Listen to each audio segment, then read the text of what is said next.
बलूचिस्तान में पिछले 24 घंटे में 3 से ज्यादा हमले हुए हैं और हमारे पास उसकी सारी डिटेल है।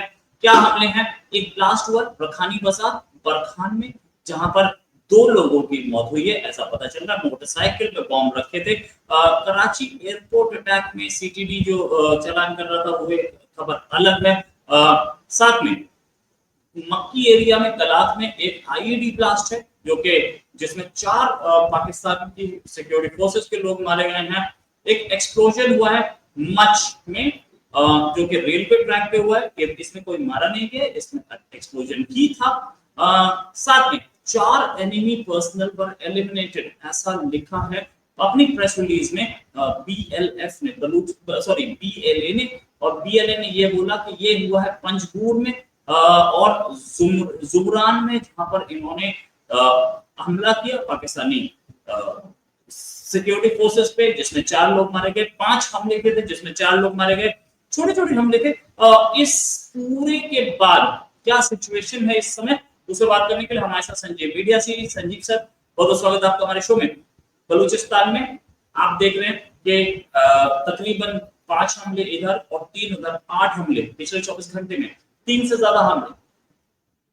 क्या बोलेंगे सर? देखिए, हालात तो बिगड़ती चली आ रही है, यहाँ तक कि अब तो उनकी तरफ से ये बात बोली जा रही है, जो बलोच लिबरेशन आर्मी की जो थोड़े थोड़े अटैक्स हो रहे हैं, जिसमें किसी में 1 मारा जा रहा है, किसी में 2 आर्मी के लोग मारे जा रहे हैं, या पुलिस के लोग मारे जा रहे हैं पाकिस्तान के। तो वो उनको अब पाकिस्तान आर्मी को पाकिस्तान आर्मी के नाम से नहीं बुला रही है।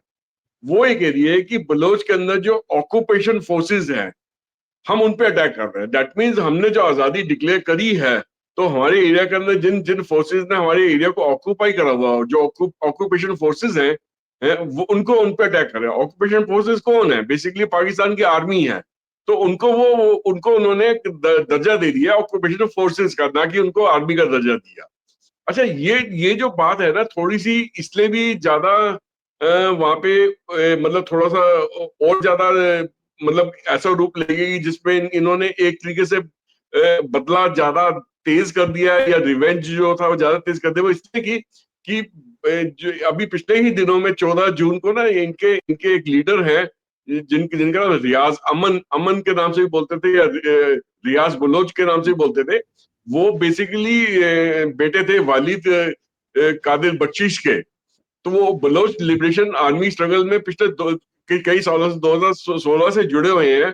और उन्होंने ये पूरे डिस्ट्रिक्ट में, जहाँ पे ये जगह जगह पे ये अभी बलोच लिबरेशन आर्मी के अटैक हुआ है, जहाँ पे कहीं पे 1, कहीं पे 2, कहीं पे 4, कहीं पे 5 लोग मारे गए हैं, इस पूरे एरिया को कंट्रोल करते थे। पूरे यहाँ से लेके कोस्टल पाकिस्तान में, नीचे कराची और उसके जो कोस्टल एरिया जितना भी था, वहां तक कंट्रोल करते थे। उनको एक आईडी ब्लास्ट में बेसिकली बलोच पाकिस्तान आर्मी ने उनको मार दिया। उसके बाद से इनका जो ऑपरेशन है, ये बहुत ज्यादा तेजी पकड़ी, और इन्होंने एक एक करके उस एरिया के अंदर कई जगह पे अटैक करा है बलोच लिबरेशन आर्मी ने। और पाकिस्तान के कई जगह पे 4 मार दिए, कहीं पे इन्होंने 1 मार दिया, कहीं पे 2 मार दिया।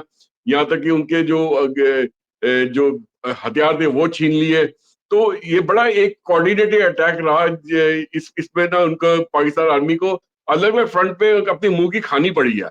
और पाकिस्तान आर्मी इस वक्त नहीं समझ पा रही कि इनको कंट्रोल कैसे करा जाए, क्योंकि जो जो बलोच लिबरेशन आर्मी का जो बदला है, साथ ही में जो उस एरिया में जो ऑक्यूपेशन फोर्सेज जो पाकिस्तान आर्मी है, उसको वहां से एक जगह खाली छोड़ के भागने में ये मजबूर कर रहे हैं। और पाकिस्तान आर्मी भी हथियार छोड़ के भाग रही है।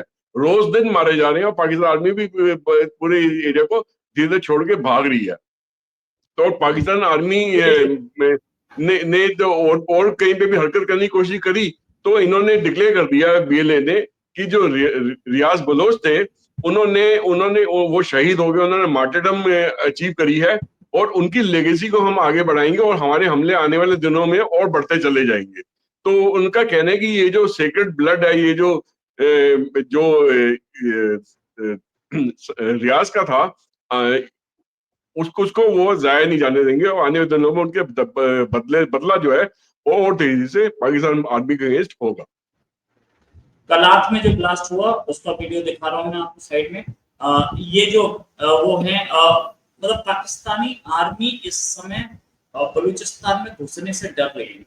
और अब तो जब से ये ईरान की वॉर हुई है तब से तो और ज्यादा उनको लग रहा है कि कहीं ईरान की तरफ से रिटेलिएशन ना आए, क्योंकि अभी हाल में ईरान को उन्होंने प्रॉमिस किया कि हम न्यूक्लियर अटैक कर देंगे, फिर उसके बाद उससे पलट गए, फिर उसके बाद फिर मिनिस्टर ने स्टेटमेंट दिया नहीं हम न्यूक्लियर अटैक कर देंगे अगर इसराइल ने ईरान पे अटैक किया तो। मतलब ईरान भी बहुत ज्यादा भरोसा नहीं कर रहा है, और हो सकता है क्योंकि ईरान पाकिस्तानी एयरबेसेस का यूज किया जा सकता है ईरान पर अटैक के लिए, ऐसी खबरें आ रही हैं, अमेरिका यूज कर सकता है। और जनरल आसिम मुनीर इस समय अमेरिका में जो गए थे अभी थोड़ी देर पहले, वो यही बात करने गए थे कि आप हमारे एयरबेसेस यूज कर सकते हो कि नहीं, परमिशन दी कि नहीं अभी तक कोई इंफॉर्मेशन नहीं है, लेकिन यही बात हुई थी। और सबसे बड़ी चीज ये कि अगर बेसिस यूज हुए तो ईरान पाकिस्तान पे भी हमला कर सकता है, तो पाकिस्तानी आर्मी को डबल खतरा है, पीएलए से अलग और ईरानियन आर्मी से अलग, ईरानियन एयरफोर्स से अलग। और एक बात, ईरान ने नाक में दम कर रखा है इजराइल के, जो कि वहां की उस एरिया की सबसे बड़ी पावर है, तो पाकिस्तान के सामने टिकता कहाँ है? क्या पाकिस्तानी आर्मी अब दोहरा हमला फेस कर सकती है सर? देखिए, पाकिस्तान आर्मी का ना कई बार रुख समझ नहीं आता, क्योंकि क्या हुआ, जैसे ही इजराइल को और ईरान के बीच में युद्ध छिड़ा और आपस में इन्होंने एक दूसरे के ऊपर जो गोला बारूद बरसाए, इन्होंने मिसाइलें बरसाई, उसमें ईरान का तो बहुत ज्यादा नुकसान हुआ, थोड़ा बहुत नुकसान इसका इजराइल का भी हुआ। उसी टाइम पे पाकिस्तान ने एक स्टेटमेंट दी, उनका जो फॉरेन ऑफिस है या उनका डिफेंस मिनिस्टर बोलते हैं उसके जरिए कि हम ईरान को सपोर्ट करते हैं। तो उसी के बदले में जो इजराइल से स्टेटमेंट आई कि अभी तो हम पहले ईरान से निपट लें, उसके बाद पाकिस्तान के न्यूक्लियर साइट्स का नंबर है, हम उसको भी नहीं छोड़ेंगे, क्योंकि जितना भी रेडिकल इस्लामिस्ट कंट्री है जो न्यूक्लियर बॉम्ब को लेकर बैठी है या उसको बनाने को बैठी है, हम उसको नहीं बख्शेंगे। अल्टीमेटली वो वहां पे इस्तेमाल होगा, इसलिए हम नहीं बख्शेंगे। उसके बाद से पाकिस्तान में काफी खलबली मच गई। उसी दौरान जो आसिम मुनीर जो है वो यूएसए भी जाके बैठे हुए हैं।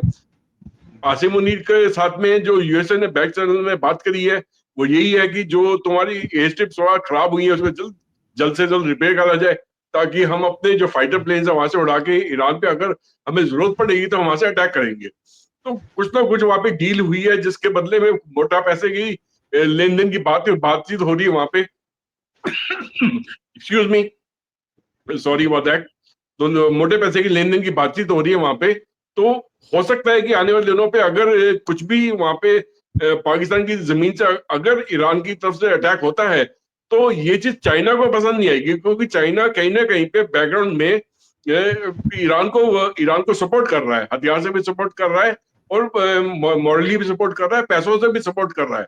तो अब पाकिस्तान दोहरी मतलब ऐसी तलवार पे चल रहा है जिसके दोनों तरफ उसका क्या कहते हैं उसके वो कट सकता है। मतलब उसको एक तरफ से उसको अमेरिका से भी मार खानी पड़ सकती है अगर अमेरिका की बात नहीं मानता।